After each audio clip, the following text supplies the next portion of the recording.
Gusto mo rin bang makakuha ng financial assistance galing ng OWA worth 20,000 pesos? Panoorin lang ang video na to. So pumunta nga ako sa OWA Regional Welfare Office 3 dito sa San Fernando, Pampanga para mag-apply ng Balik Pinas, Balik Hanap Buhay Program at financial assistance ng OWA. Sumakay ako ng padyak, 30 pesos ang pamasahe mula sa kanto hanggang sa OWA office. Napakainit kasi pag umaga, tas napakaalinsangan pa. Ito nga pala yung mga requirements na kailangan para sa program na ito.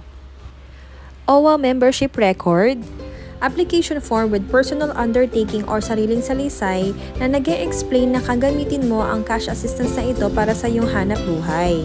Proof of repatriation or any proof na nagpapatunay na hindi ka nababalik abroad. Proof or displacement or any proof na ikaw ay isang distressed OFW.